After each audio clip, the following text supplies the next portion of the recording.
표준어에 관한 이야기가 많이 나왔었는데, 사실 우리말의 이 철자법과 표준어를 정하는 시기가 어떻게 보면 한국어사에서 가장 중요하고도 파란만장한 시기였기 때문에 이 책에 나온 내용을 통해서 이 시기에 어떤 일들이 있었는지 구독자 여러분들께 간단하게나마 한번 소개를 드리고 싶은데요. 우리가 표준어를 정하고 표기를 통일해야 한다라는 그런 움직임은 개화기에 학교를 설립하고 교과서를 만들면서 맞춤법 제정의 필요성이 먼저 대두가 되었고요. 이어서 대한제국 시기에 국문연구소를 설치해서 맞춤법을 제정하려고 했습니다. 국문연구소가 만든 최초의 맞춤법 통일안 국문연구의정안이라는 게 있는데, 이걸 만들어 놓기는 했는데 1910년에 강제 합병이 되면서 공포를 하지는 못해요. 하지만 이제 국권을 빼앗긴 상황에서도 우리말 영과 보급의 열기가 뜨겁게 이어져서 우리 독립신문 창간에 힘을 보태고 국문연구소 위원으로 있었던 주시경 선생의 뜻을 이은 그 제자들이 1921년에 조선어 연구회를 발족합니다. 그리고 1926년에 각야날, 즉 이제 한글날을 처음으로 반포를 하게 되는데, 이때는 한글날이 음력 9월 29일이었다고 합니다. 그리고 곧 이어서 1931년에 조선어 연구회가 조선어 학회로 이름을 바꾸면서 기관지 한글을 간행하고요. 그 2년 뒤인 1933년에 한글날 기념식에서 드디어 한글 맞춤법 통일안을 최초로 공포를 하게 됩니다. 이 한글 맞춤법 통일안이 오늘날 남한과 북한에서 쓰는 맞춤법의 바탕이 되는 것이고요. 이 통일안을 만들기까지 3년 동안 125번의 회의를 열었다고 하고, 그 회의 시간만 무려 433시간에 달했다고 하니까 들어간 공력이 정말 대단하다고 할 수 있습니다. 맞춤법을 통해서 우리말을 어떻게 쓸지 정한 다음에는 그에 따라 표기한 표준어와 그 표준어들을 모은 사전을 편찬해야 하잖아요.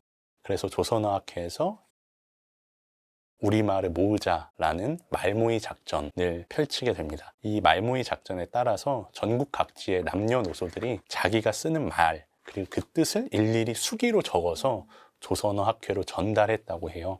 조선어학회는 이렇게 모은 각지의 표현들을 그 뜻과 쓰임에 맞춰서 분류하고, 그중 표준어가 될 단어 6,111개를 가려내서 표준어로 발표를 합니다.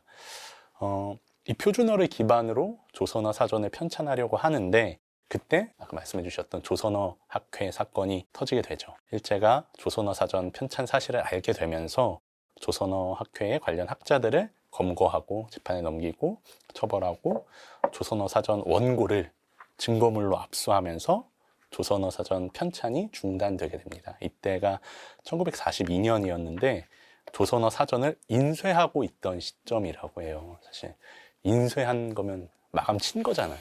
그러니까 진짜 다 끝나고 책 나오기 직전에 이 조선어 사건이 터지면서 사전이 나오지 못하게 된 건데, 놀랍게도 이때 1942년에 압수됐던 원고가 광복 이후에 1945년 9월 8일에 경성역, 즉 오늘날 서울역 창고에서 발견이 됩니다. 1942년 조선어학회 사건 때 재판을 함흥법원에서 먼저 했다고 해요. 재판 결과에 대해서 조선어학회 인사들이 불복이다 상고를 했고, 그 고등법원이 있었던 경성으로 그 증거 자료들을 옮기면서 그 원고가 서울역 창고에 3년가량 방치가 되다가 1945년 9월 8일에 해방 이후에 분량만 무려 2,600쪽에 달하는 이 원고가 발견이 되게 된 거죠. 이 말모이라는 영화 보셨어요? 말모이 조금 봤습니다. 조금 짤로 보셨어? 봤습니다. 못 봤습니다. 지금 비 씨가 정리한 그런 경위가, 또는 그 이전부터의 작업에 대한 소개가 그 영화에 나와요. 말모이라는.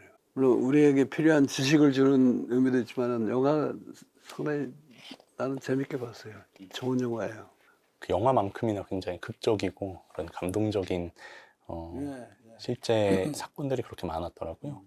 그 원고를 경성역 창고에서 다시 발견하게 되면서 사전 편찬 작업이 시작됐고, 1947년에 최초의 우리말 사전인 조선말 큰사전이 출간이 되게 됩니다. 우리 국어사전이 파란만장한 역사를 거쳐서 탄생하게 됐다는 게 저는 너무 재밌었고, 그래서 저는 이번 책을 읽으면서 이런 역사에 대해서 좀 자세히 알게 됐는데, 본슬 씨께서는 이제 우리말 표기법 요 과정에 관해서 좀 재밌게 읽으셨던 부분이 있는지 궁금합니다. 저는 표기법 파트에서는 이제 국문연구소가 형태주의 표기법을 주장을 했고, 그에 반해서 이제 조선총독부는 표음주의 표기법을 주장을 했잖아요. 그런 점이 되게 재밌게 느껴졌는데, 형태주의 표기법이라는 거는 지금 현재 우리가 쓰고 있는 표기법인데, 단어에 조사나 어미 등이 붙어도 그 단어의 본래 모양을 살려주는 표기법이죠. 반면에 표음주의 표기법은 어떤 조사나 어미가 붙느냐에 따라서 발음이 달라지는데, 그 달라지는 발음대로 적는 것을 표음주의 표기법이라고 합니다. 빛씨 이름으로 예를 들어보자면, 제가 빛님 이렇게 부르는데 그거를 글로 쓰면은 그대로 빛을 살려서 쓰는 저희가 형태주의 표기법을 쓰고 있는데, 만약에 표음주의 표기법을 썼어야 했다고 치면 이제 빛이라는 원래 단어의 형태가 무너져서 이제 빈님 이렇게 적어야 되는 네, 상황이 되었겠고, 만약에 표음주의 표기법을 사용했다면 정말 국어 생활이 지금보다 한층 더 복잡했겠다 이런 생각도 듭니다. 빛님은 굉장히 희귀한 예가 될 거고, 주시경 선생이 예로 든 거는 이것이, 이것, 이 할 때 소리 나는 대로 적으면 이것이 아니에요. 근데 이것이라는 단어에 이라는 토시가 붙었으니까 그 형태를 살리자는 거예요. 주시경 선생의 소위 형태주의적 표기법이에요. 이것, 또 토시에 이것, 이라고 쓰고 이것이라고 읽는 거예요. 근데 그 형태주의적 표기법, 표음주의적 표기법 그러면은 뭐 다 그런 각기 하나의 그 표기법인가 보다 이렇게 생각할 수 있는데, 사실은 일본 총독부나 또는 주시경 선생의 이전에 우리 국문사용 관행이 표음주의에 가까웠거든요. 형태주의라는 게 그때 사실은 주시경 선생이 뭐 창안한 건지는 모르겠지만은 그분이 그걸 역설해서 안착을 시키는 데 아주 절대적인 공헌을 하셨죠. 저는 총독부도 그렇고 그 전에 사대부들도 한글을 표음주의 표기법으로 하는 걸 선호한 거는 한글을 전용할 생각을 안 한 거예요.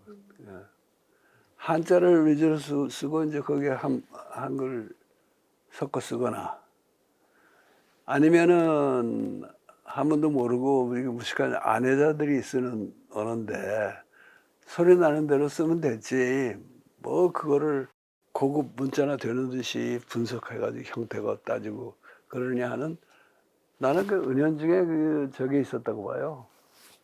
한글에 대한 경시사상이 여전히 살아있어서 나왔던 것이고, 주시경 선생은 아니다. 이거 한글, 우리 국문도 이게 참 훌륭한 문자일 뿐 아니라 국문만 가지고도 얼마든지 여러 가지 복잡한 뜻을 표현할 수가 있는데, 그러려면은 소리 나는 대로 적는 것보다는 조금 더 어려울 필요가 있다. 사실 이것이라고 말하는 사람이 이것이라고 하는 게 쓰는 게 더 쉽잖아요. 이것, 이라고 쓰는 것보다. 나중에 이제 이승만 대통령도 한글 간소화, 한글 파동이라는 걸 일으켰다가 밀려서 포기해요. 근데 그 양반도 미국서 오래 살던 사람이고, 그러니까 한글에 대한 존중심이 부족해서 그런 게 나왔던 거예요. 근데 지금 권술 씨도 얘기했지만은 소리 나는 대로 적으면은 자기가 적기는 편할지 모르지만은 남들이 알아보기에 참 나쁜 경우가 많지 않겠어요. 그래서 한글을 제대로 발전시켜가지고 고급한 내용을 전달하는데도 활용될 수 있는 그런 문자로 정착시키려면은 형태주의적 표기법이 절대로 필요했다고 보고, 그거를 선창해서 해주신 한인샘 주시경 선생 같은 분 정말 얼마나 고마운 분인지 몰라요. 맞아요. 말씀해 주셨던 것처럼 그 주시경 선생님이 제안해 주신 그 형태주의 맞춤법이 우리말에 아주 적합한 표기 방식이었던 것 같은데, 또 주시경 선생이 그 당시 제안했던 방식 중에 하나 또 흥미로웠던 게 저는 풀어쓰기라는 표기 방식이더라고요. 이게 지금 우리말은 자음과 모음을 조합해서 하나의 글자를 만들어서 쓰잖아요. 근데 풀어쓰기 방식은 알파벳 쓰듯이 자음과 모음을 조합하지 않고 쭉 나열해서 쓰는 방식인 거죠. 지금 우리가 보면 되게 의아해 할 만한, 이런 걸 왜 제안하셨지? 이렇게 의아해할 만한 방식이지만 당시에는 풀어쓰기를 하면은 인쇄할 때 쓰는 활자의 개수를 상당히 줄일 수 있으니까 압도적으로 줄일 수 있잖아요. 네. 당시 지식과 정보, 사상의 보급에 있어서 훨씬 효율적인, 또 당시 어떻게 보자면 계몽이 필요하다고 생각했던 사람들에게는 굉장히 효율적인 방식이 풀어쓰기 였다고 좀 생각이 될 것 같아서 굉장히 좀 흥미로운 그렇죠. 주시경 선생의 제안이 이게 아니었나 지금은 싶습니다. 컴퓨터 조판을 하니까 그걸 모르는데 옛날에는 활자를 먼저 주조를 하잖아요. 그 주조한 활자로 납 활자를 많이 만들어서 그걸 쭉 꽂아놓고 문선공이라고 있어요. 문선공이 거기서 이렇게 하나씩 뽑아가지고 원고에 맞춰가지고 뽑아놓으면은 판으로 짜는 조판공이 따로 있고 그랬어요. 사실 그것만 해도 이제 상당히 발전된 단계이고 그 전에 인쇄할 때 보면은 인쇄술도 덜 발달됐을 때고 그때 주제는 한글 활자가 대략 몇 자나 됐을 것 같아요. 6자? 나도 정확한 숫자를 모르겠는데 당했다. 아마 몇천 자, 몇만 자 될 거예요, 글자가. 왜냐면 지금 컴퓨터는 그냥 찍으면은 저절로 이렇게 조립이 돼가지고 나오는데 그때는 받침이 다르면은 딴 글자네요.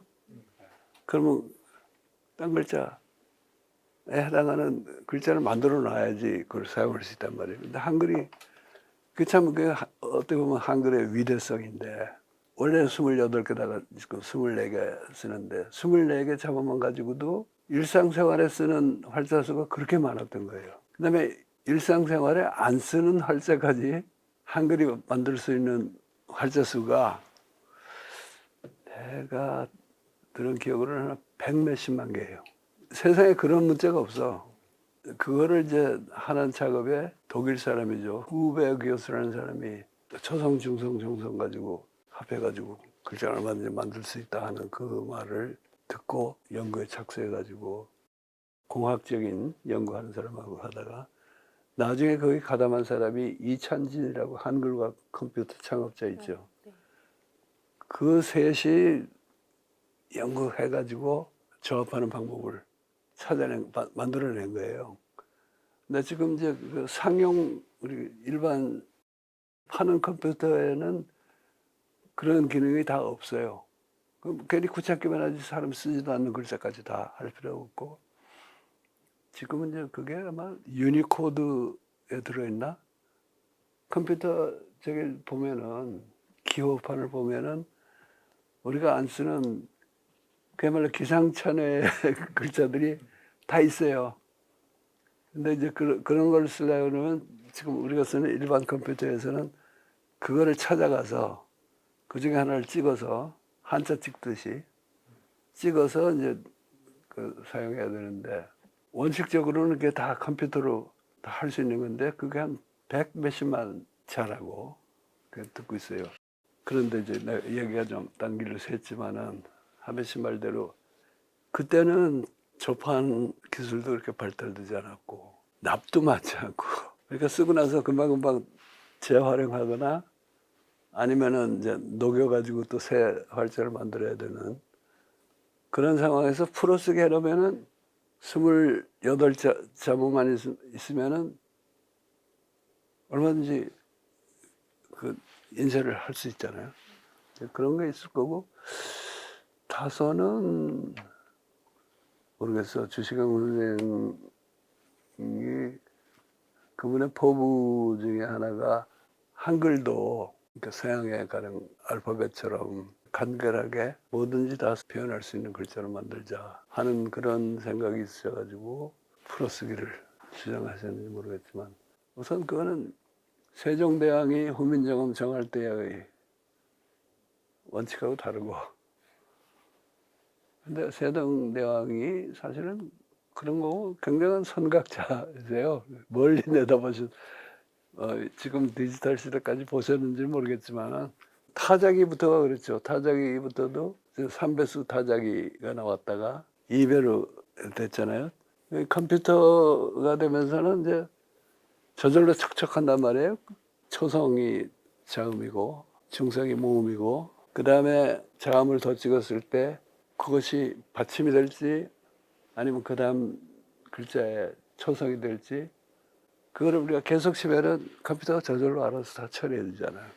그래서 컴퓨터가 없던 시기에 그나마 풀어쓰기가 좀 편한 면도 있었겠지만은 지금은 원래 세종대왕이 정해주신 원리대로 조립해서 쓰는 게 지면도 훨씬 절약되고 읽기도 쉽고 또 이렇게 컴퓨터 쓰다가 잘못해서 지우잖아요.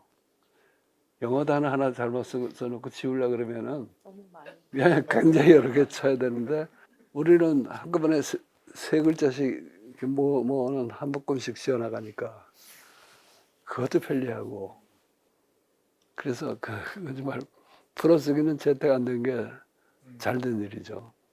그것도 이제 역시 그 언중의 지혜라 그럴까 다수 사람들이 그건 아무리 주시경 선생이 위대해도 그건 그분이 학자로서 어떤 집념의 표시지 우리는 그거는 안 하겠다 판단을 저절로 내려서 그렇게 정치를